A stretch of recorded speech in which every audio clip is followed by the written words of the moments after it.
Yo, what's going on, guys? Crispy Flakes here. Welcome to Extra Crispy. For today's video, we are going to be reacting to an article titled 10 Blockbuster Trades We Want to See Happen this NBA offseason. Now, I don't know who we is, man, because I'm going to go through all these. I'm going to let you guys know if I want to see this or not. Also want you guys let me know in the comment section if you think these are actually good trades or if they're bitch-ass trades, guys. So before we get going on today's video, man, there's like 60% of people that watch my videos on this channel that are not subscribed, guys. I need you guys to hit that subscribe button, man. We are so close to 100K. And then, of course, you don't mind liking the video. The goal is always 1,000 likes. Yeah, let's go ahead and get going on this. So the first trade we can see right here, man, is Draymond Green to the Los Angeles Clippers. So most importantly, you know, as obviously Draymond going to the Clippers is a big deal, but what players are they giving up? Because oftentimes, you know, trades are not like double-sided. It's usually like, hey, one team is winning and one team is kind of taking an L on it. It's never really a superstar for superstar type of trade, man. It's usually, you know, like a superstar for like a whole bunch of like draft picks and pieces and stuff like that. So let's see what this one is. We got the Clippers receive Draymond Green and the Warriors receive Patrick Beverley, Zubac, and Landry Shamet. That's not bad.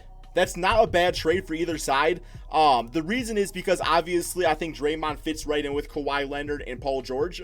He would be a facilitator around the team and stuff like that, because the Clippers, they really don't have like a big time facilitator, man. Like, you know, Patrick Beverley runs point guard a lot, and he's not really a pass first type of guy. For a long time, I wanted them to go for like a Kyle Lowry, but Draymond Green definitely fits in at that 4 spot. And then the Warriors, you know, Patrick Beverley would bring some defense to the team, playing alongside, you know, Steph Curry and Klay Thompson at times, but at the same time, it's like you're giving up a lot by having Draymond Green being traded away. Zubac, 7-foot center that does things out there. That's about it, which is good enough for the Golden State Warriors. And also Landry Shamet, though, I think instantly fits into the offense of the Warriors. Realistically, like being mentored by Curry and Klay, I think Landry could become an all-star, guys. I really think so if he was on the Warriors.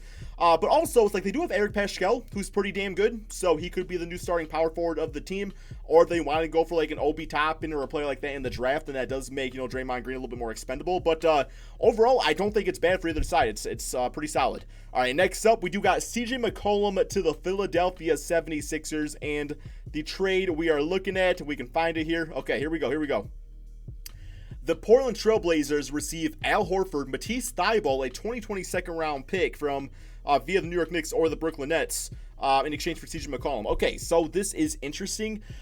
This definitely gives... Okay, let's talk about Philadelphia first. Obviously, you know, CJ McCollum was a big-time scorer. Would, you know, be kind of the contrast of Ben Simmons in the backcourt. I think those guys could play very nicely together. And CJ could be a 20-plus per game scorer playing alongside Joel Embiid and Ben Simmons. Now, from the Portland Trail Blazers standpoint, some of the criticism sometimes of the Lillard and CJ McCollum backcourt is that it's too much of a good thing, where they are kind of weaker at other aspects of their team, you know, wing players and stuff like that, that they don't really need CJ McCollum. And in this case, you get Al Horford, who, I don't know, he kind of has a large contract. I don't really know how he fits in with this team here. I mean, they got Nurkic coming back. Hassan Whiteside probably is going to sign elsewhere, depending on what type of, you know, contract money he gets. So I guess Al Horford could be like a replacement and like more of an insurance policy if Nurkic is not back healthy, if Hassan does not re-sign. But I actually like the idea of Matisse Thybulle. I think Thybulle playing alongside Damian Lillard, you know, just the defense he brings to the team, can be the ideal 3-and-D type of player out there, man. It makes sense to me. This actually does make sense. You know, if it was just Al Horford in a second-round pick, no way am I doing it. But CJ is kind of an underrated player, so I could see, you know, Portland Trailblazer fans being a little pissed off about this one. But I think Matisse Thybulle, guys, has Defensive Player of the Year, you know, capabilities. So it's not a bad trade. I'm actually pretty damn surprised. We are like 2-0 for trades not being all that terrible. And sometimes you get some really, you know, some head cases out there doing some bitch-ass trades, but these have been pretty good so far, man. Moving on up, we got Rudy Gobert to the Indiana Pacers. Okay, it better... Okay, here we go. I mean, the team that already has 2 centers, actually 3, because they got Goga, they got Miles Turner and Sabonis, all guys that should be playing center. Of course, Sabonis has to play out of position.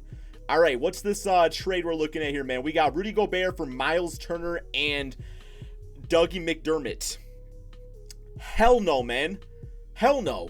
If I am the Jazz, okay, like let's say there's issues going on with Rudy Gobert and Donovan Mitchell, and they have to move on. For one, I think you probably could find a better trade. I do think Miles Turner is pretty underrated, but at the same time, it's like, you know, with Miles, you still get good defense, you still get the three-point shooting. But how the hell in the year 2020 are you going to run a front court of Rudy Gobert and Sabonis? Like, are you just gonna be like you might as well take away the 3-point line at that point. The Pacers are like last in the NBA in 3-point attempts per game. And Miles Turner is one of the only guys on the team that shoots consistently from 3, and he's already good at defense. Now, I'm not saying that Miles is better than Rudy Gobert, but in this case, that makes no damn sense. Okay, this was definitely not, man. This is like a 0 out of 10 trade right here. Yeah, I'm not doing that if I'm on either side. If I'm the Jazz, I'm looking for a better trade. Now, if you have to get Miles Turner, okay, that's fine. I mean, it's not, you could get worse trades out there, but still, I'm not doing this on either side. I think Gobert is probably fine with Donovan Mitchell and the Jazz, and I think they're probably fine with him. Next up, we got Kevin Love to the Portland Trailblazers, man. Death taxes and Kevin Love Portland Trailblazer rumors. I've been hearing about this one for probably about 3 years now here, man. So the trade being offered up would be Kevin Love to the Cavaliers in exchange for a Hassan Whiteside. So it would be a sign and trade and a Trevor Ariza. Why? Okay, yeah, Trailblazers, it makes sense. Getting Kevin Love, I mean, he would be a nice piece alongside Damian and CJ. We all know this. Like, third option, probably can get you like 17 and 10 a game at this point. Be a consistent 3-point shooter. Are you trying to tell me the Cavaliers are going to go into the NBA season with Andre Drummond, Hassan Whiteside, and Tristan Thompson? And I guess, they don't have to get Thompson back. I think his contract is up. Drummond has a player option worth about $30 million. Drummond knows for a fact he's never sniffing $30 million again. Like those type of centers are just kind of getting outdated to an extent where they're not going to get big time money. You're going to see Drummond get a contract similar to Clint Capella, which is like $15 million a season. So he's not declining that player option. He's taking it and he's going to play the Cavaliers for a season to get his payday and stuff like that. It makes no sense whatsoever for the Cavaliers to do this at all. Like I said, I would rather, and it's not like Hassan Whiteside is some young player compared to Kevin Love. You know what I'm saying? It's not like they're getting some like up-and-coming 22-year-old center. If it was like Mitchell Robinson, sure, let's talk. But in this case, they're just getting another dude. And then Trevor Ariza is another dude. Sure, they need a wing player, but Trevor Ariza is not the answer for the young Cleveland Cavaliers team. Yeah, there's no way I do this. Big time F. Trailblazers, yes, I'm all for it. Also, I don't know if that's how sign trades exactly work. I don't know, man. I don't really know much about sign trades because it always feels weird because typically you cannot sign a player and then trade them until like February or something like that. There's like a certain period of time. So if somebody wants to explain that to me just so I can educate myself. All right, next up we got Donovan Mitchell to the Denver Nuggets. Okay, here we go. We got some more pissy beef between the Donovan Mitchell and Rudy Gobert where he's requesting a trade to the Nuggets. The Utah Jazz they can't just fix his mentality and stuff. He just wants out, man. The young 20-year-old damn all-star shooting guard. Alrighty, so we are looking at a trade of Donovan Mitchell, Royce O'Neal for Will Barton, Michael Porter, Monte Morris, and 2 future first-round picks. That is one hell of a haul for the Denver Nuggets to give up. Now, if you do ask me, Donovan Mitchell, Jamal Murray, and Jokic, yes, that is competing for a championship. I mean, that team would be so much fun to watch. They would not have a small forward, so they would definitely have to Royce O'Neal can be that. Royce O'Neal can definitely be the small forward of the team. I would much rather them actually give up Gary Harris as opposed to Will Barton. I actually think maybe the Utah Jazz would prefer that too because they would need a shooting guard. So you're looking at Mike Conley, Gary Harris, kind of throw up thinking about it, but it's all good. But no, I mean, if they have to trade away Donovan Mitchell, which it's probably not going to happen, he's kind of one of those weird players to like gauge his trade value because there's a lot of people out there that think that he is, worthy of a ton of players or, a superstar, all-star caliber player. There's other people where it's like he's not quite that yet. This is not bad. Will Barton and Monte Morris, both 2 serviceable role players. Obviously, the first-round picks, I think giving up 2 of them is a little bit too much. I would definitely want protections on those. But then you also get Michael Porter, who honestly has a ceiling of Donovan Mitchell or higher. I mean, he really could be a superstar, man. So with that being said, you are taking on the back injury risk and stuff like that. But once again, it is not a bad trade for either side. Like if it had to happen, I know Jazz fans would prefer just to not trade away Donovan Mitchell, but getting all these back and all those draft picks, it's a good haul. It's a good haul. That's not a bad trade, all things considered, but I would not want to have to do it. It's only if you requested a trade. All right, next up we got D-Book to the Minnesota Timberwolves to play with D'Lo and Karl Anthony Towns. I can't think of a single trade here, man, that they would be able to get Devin Booker. I'm just going to point that out. Maybe Jarrett Culver and like some draft picks or something, I guess. That's my prediction. So we got Devin Booker in exchange for 2 first-round picks, Jarrett Culver, Josh Okogie, Malik Beasley, James Johnson, and who has a player option, of course. All right. So the Timberwolves are getting Devin Booker. So they would have D'Lo, Devin Booker, and probably trading away their draft pick. No more Jarrett Culver, no Josh Okogie. a team that already has no wing players. I mean, they're running Juancho Hernan-Gomez at power forward. And then they got Cat at center, of course. Yeah, offensively, this team would be scoring 170 points. Defensively, they'd be giving up 200. I mean, I like Devin Booker, guys. I really do. But for the Timberwolves, there's gonna be a lot here, man. Like, to me, Malik Beasley was fine last season. Like, they just keep Malik Beasley as shooting guard. I mean, sometimes there's more to be said about just keeping a guy that fits in well, as opposed to trading away a whole bunch of depth just for a name. I'm not saying Devin Booker is just a name. He's obviously very skillful, one of the top shooting guards in the NBA.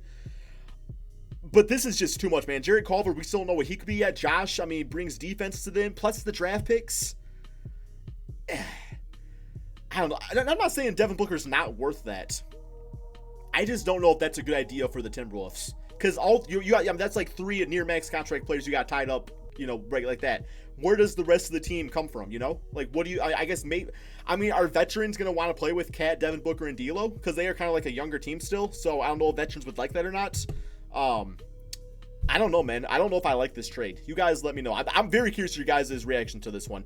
Okay, Zach LaVine to the Los Angeles Lakers. I've heard bits and pieces about this. Let me just say straight up, if the trade is right, I actually do like the idea of this. Zach LaVine is good as a number 1 option. Like, he puts up amazing numbers. I think he's fantastic, amazing, superstar, 3rd string option. I guess no, that doesn't really come out right.